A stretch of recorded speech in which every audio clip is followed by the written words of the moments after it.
Data से data तक का जो फ्री दोगे, ये किसका पैसा है? वो उसी लोगों का पैसा है।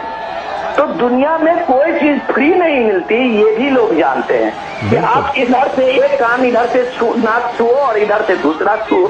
तो वो लोगों को ही ये पता है, ये किसी भी न किसी रूप से ये हमें ही देना पड़ेगा, हमें ही पे करना पड़ेगा। तो इन सब चीजों के बरस आप जब देखते हैं कि पीएम मोदी जब ठोस एक सस्टेनेबल डेवलपमेंट गोल की बात करते हैं, स्वच्छ भारत मिशन की बात करते हैं, तो इस देश में कभी कल्पना नहीं की होगी कि इस देश में 12 करोड़ शौचालय बन जाएंगे। इस देश में कभी कल्पना नहीं की होगी कि इस देश में नल से पीने का शुद्ध जल जो है वो 8 करोड़ लोगों के घर में पहुंच जाएगा पिछले 4 साल 5 साल में। तो ये सारी ये नहीं कल्पना की होगी कि 4 करोड़ गरीब लोगों के पक्के मकान बन जाएंगे। ये भी कल्पना नहीं की होगी कि इतने करोड़ जो बीपीएल के लोग थे उनके घरों में गैस सिलेंडर मिल जाएगा। तो लाल जी, ये सारे क्रांतिकारी सामाजिक बदलाव लोगों ने देखा है।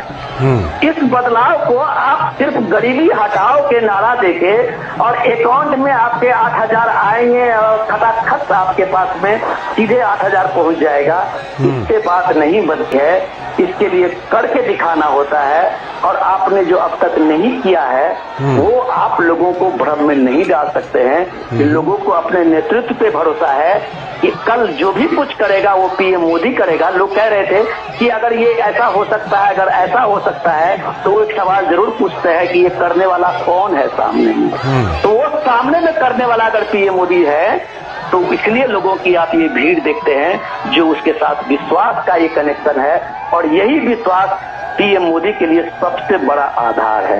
लालचंद जी, बिल्कुल वो आधार है, विश्वास का जो आधार है वो बंधन है, वो दौसा में भी प्रदर्शित हो रहा है।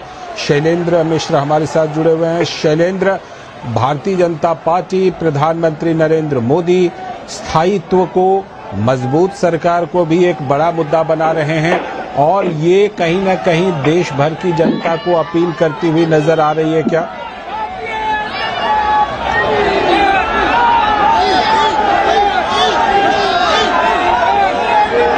शैलेंद्र, आप तक आवाज आ रही है? जी बिल्कुल, एक बार सवाल दोहराएंगे क्या? हाँ, मैं सवाल ये कर रहा था कि स्थायित्व को और मजबूत सरकार को, स्थायी और मजबूत सरकार पर प्रधानमंत्री लगातार जोर दे रहे हैं, उसके फायदे गिना रहे हैं। ये भारतीय जनता पार्टी के इस बार के चुनाव प्रचार में एक बड़ा मुद्दा है जिसको लेकर प्रधानमंत्री देश के अलग अलग हिस्से में भी जा रहे हैं और इंटरव्यू भी दे रहे हैं।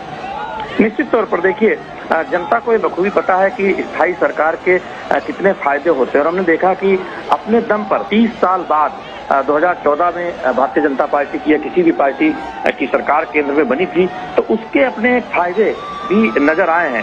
राज्यों में भी जब हम पूर्ण बहुमत की सरकार देखते हैं तो ऐसी सरकारें स्थायित्व देती है, और ये कहा जाता है कि स्थायी सरकार ही विकास की गति को आगे बढ़ा सकती है, तमाम योजनाओं को आगे बढ़ा सकती है। तो वो एक मुद्दा है। बीजेपी ये कहती है कि देखिए, एक तरफ इंडी गठबंधन के लोग हैं जो सिर्फ अपने परिवार को बचाने के लिए या फिर अपने भ्रष्टाचार को बचाने के लिए एक साथ आए हैं, और उनमें कोई विजन नहीं है, कोई कॉमन प्रोग्राम नहीं है, कोई एजेंडा नहीं है। वो सिर्फ प्रधानमंत्री नरेंद्र मोदी के विरोध और बीजेपी के विरोध के लिए